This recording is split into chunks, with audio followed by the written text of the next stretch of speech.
Таллин, март 1982 года. Глубокая ночь.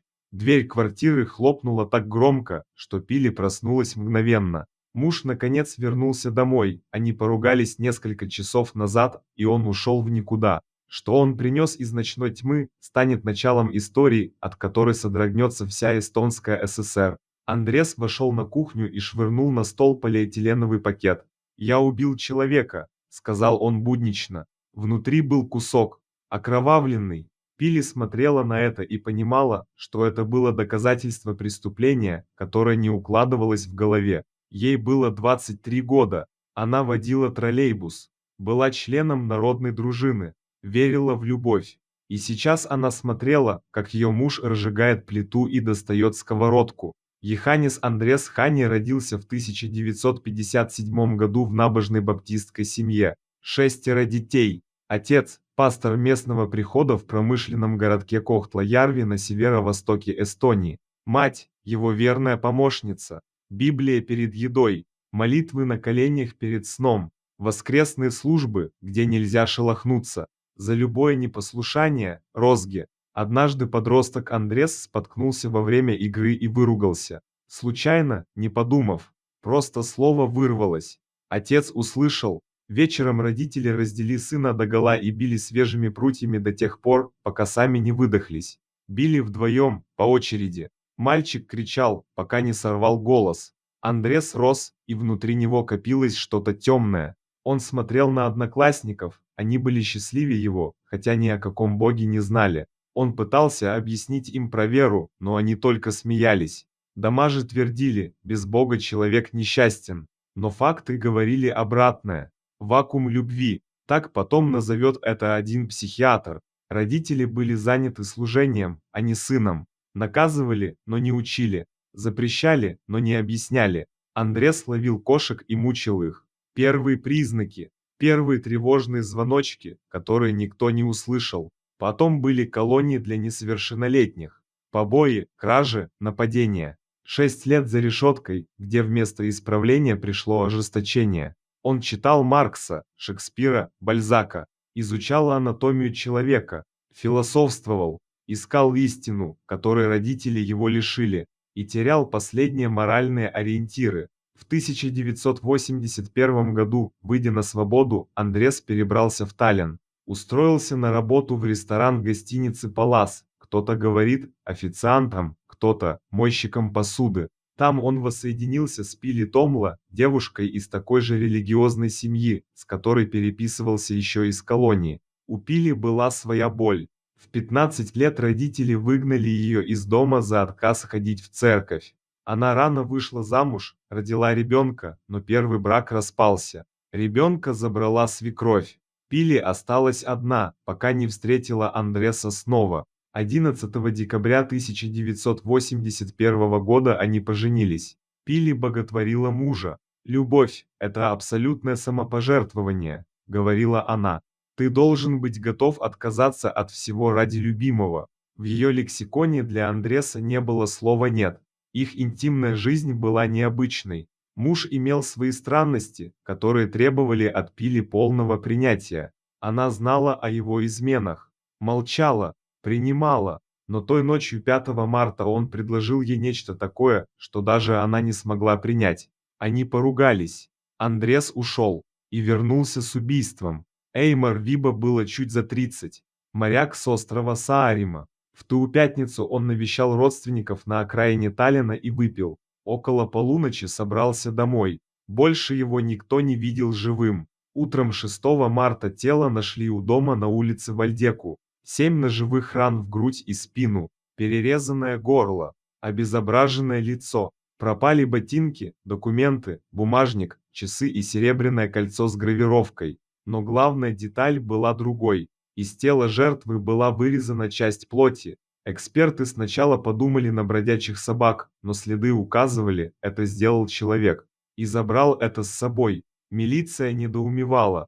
Зачем? Собаки в ту ночь действительно громко лаяли, но никто ничего подозрительного не заметил. Только один таксист видел 2 мужчин, которые о чем-то спорили около 3 ночи. Лиц не разглядел. А в это время, пока милиционеры прочесывали район, Андрес Хани что-то готовил на домашней сковородке. Запах был ужасным, вспоминала Пили. Отвратительным. Через 3 дня она выбросит сковороду, отмыть ее оказалось невозможно. Муж закончил с этим. Она притворилась спящей, и их жизнь продолжилась, как ни в чем не бывало. Почему Пили не позвонила в милицию? Позже ее спросят об этом напрямую. Ответ прост и ужасен одновременно. Эти убийства не угрожали моей жизни. Я не могла сдать своего мужа. Ему нужно было убивать, без этого он был в напряжении. Она действительно так думала. Более того, после той ночи их отношения изменились в лучшую сторону. Секс стал страстным, частым, без границ. Они даже снимали свои утехи на камеру, эти фотографии потом найдет следствие. Андрес разрядился, успокоился, был нежным. Пили чувствовала себя нужной, любимой. Она работала водителем троллейбуса, состояла в народной дружине, которая следила за порядком на улицах. Парадокс, абсурд для нее, просто жизнь рядом с мужем, которого она боготворила. А Хани тем временем даже подрабатывал почтальоном и однажды лично доставил телеграммы с соболезнованиями вдове Эймара Виба. Цинизм? Нет, для него это была игра. Он переступил черту и наслаждался своей свободой. Расследование убийства моряка зашло в тупик. Кольцо с инициалами так и не всплыло в ломбардах. Подозреваемых не было. Милиция не знала, что убийца живет совсем рядом и уже планирует следующий шаг. В мае Андрес поехал в Кохтла-Ярви, город, где прошло его несчастливое детство. Официально он навещал друга из колонии, но что-то внутри него снова требовало разрядки. Может, ссора с женой? Может, отказ? Паттерн был прост, запрет провоцировал агрессию. 75-летний Иван Сивицкий из Витебской области перебрался в Эстонию, чтобы быть ближе к 3 дочерям. Жил один, в доме с баней и сараем. Ночью 23 мая дверь пристройки была открыта. Хани зашел внутрь, пьяный и с ножом. Старик проснулся. «Сколько вас здесь?» – спросил убийца. «Только я», – ответил пенсионер. 4 удара ножом в грудь. Нож отскочил назад, попал в сердце. Хани позже скажет, что слышал в лагере, когда попадаешь точно в сердце, нож отскакивает. Он проверял. Потом он нанес телу жертвы новые повреждения. Сложил все в портфель. Сел на утреннюю электричку и уехал в Таллин. Дома его ждала Пили, которая снова ничего не спросила. А милиция арестовала зятя убитого, алкоголика Виталия, который накануне ругался с тестем. 3 дня его держали, проверяли алиби. Отпустили. Время было упущено. Настоящий убийца остался неизвестным. Третье убийство произошло в конце июля. Снова ссора с Пили. Снова Андрес берет нож и едет искать жертву. В поселке Лагре, на совхозной свалке, пожилая женщина собирала ягоды. Он спросил, одна ли она. Достал нож. Отвел подальше от дороги. Жертва решила, что ее хотят ограбить или обесчестить. «Только не убивай меня», – просила она. Хани поступил с ней по своему желанию. Потом ударил ножом в спину. Женщина схватилась за его одежду так крепко, что, когда он вставал, ее тело поднялось вместе с ним. 45-летняя Евгения Кольцова недавно вышла из лечебного учреждения, где лечилась от алкоголизма. Ее тело нашли только к осени. Опознали по самодельным бигудям из газеты с написанным от руки адресом. После убийства Андрес сел на электричку и поехал на пляж, где они с Пили планировали провести день. Загорал до вечера. Был в прекрасном настроении. Для него это стало привычкой, как бритье по утрам. Запрет, разрядка, спокойствие. Змея, кусающая свой хвост. Психиатр Владимир Кук позже скажет, ему нужно было все время переступать грань. Просто убить уже недостаточно. Поэтому наступила крайняя степень его отклонения. К началу осени Пили начала бояться. После третьего убийства муж попытался убить ее саму, ударил дважды молотком по голове, но вдруг остановился. Увидел кровь и повез в больницу. Врачам сказал, что на жену напал незнакомец в парке. Пили молчала и рыдала без остановки. Выписавшись, она весила 56 килограммов при росте 170 сантиметров. Как военнопленная, только медалей не хватало, скажет она. Пили начала прятать улики, окровавленную наволочку, молоток. Спала, прижимаясь к мужу, чтобы проснуться, если он пошевелится. Но Андрес придумал другое. «Я не хочу больше никого убивать», — сказал он жене. «Но чтобы я мог тебе доверять, мы должны убить кого-то вместе». Пили согласилась. Они планировали убийство как поход в кино. Сначала думали о ребенке, отказались. Потом о студенте, тоже не подошло. Остановились на таксисте, одиночка, ездит по темным улицам, никто не знает, куда его завез последний заказ. 2 сентября они оделись празднично. У Пили в сумочке лежал штык-нож. В руках букет красных гвоздик. Выпили по 100 граммов кофейного ликера для храбрости. Поймали такси. Назвали адрес в лесополосе. Алар Киви было 30 с небольшим. Отец 3 детей. Он довез пассажиров до темной дороги среди деревьев. «Где дом?» – спросил он. «Вон там, за деревьями», – ответил Андрес и ударил ножом в шею. Но Киви оказался сильным. Схватил руку убийцы. Пили стояла у двери с ножом, но не смогла ударить. Испугалась. Водитель вырвался, выкатился из машины, побежал. Кричал, звал на помощь. Добежал до ближайшего дома. Выжил. Хани и Пили скрылись на угнанной машине. Бросили ее за городом, забрав деньги и одежду таксиста. Время шло. Милиция все еще ничего не знала. В начале октября Пили пришла к подруге на работу. Попросила воспользоваться печатной машинкой. Написала явку с повинной.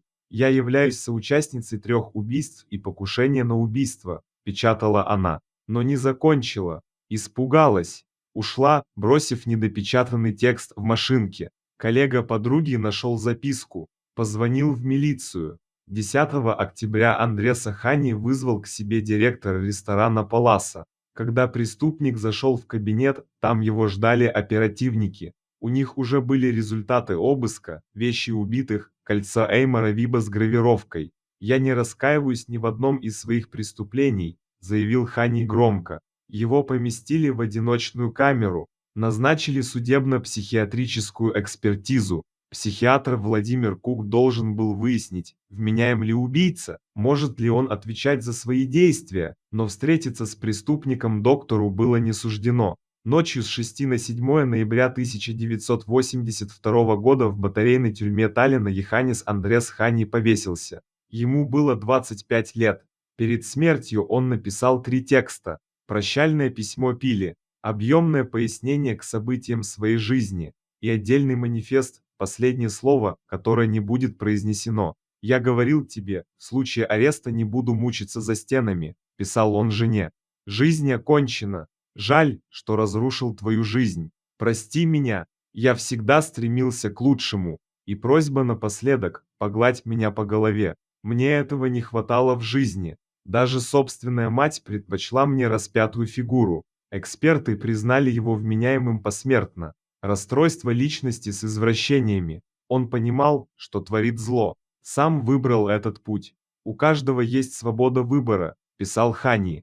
«И я сделал свой». Пили Томла получила 12 лет колонии за соучастие и укрывательство. Отсидела 10 с небольшим. Была помилована. Уехала в Финляндию, снова вышла замуж, родила ребенка. В 2008 году написала книгу «Я любила хищника», где оправдывала свое молчание любовью. А в ту первую ночь, когда муж вернулся домой, Пили просто легла в кровать и закрыла глаза. Не позвонила в милицию, не убежала, осталась, потому что любила. Через 40 лет психиатр Владимир Кук скажет просто: все проблемы идут из детства. Вакуум любви – вот источник всего зла. А как вы думаете, может ли любовь оправдать молчание о преступлении? Напишите в комментариях.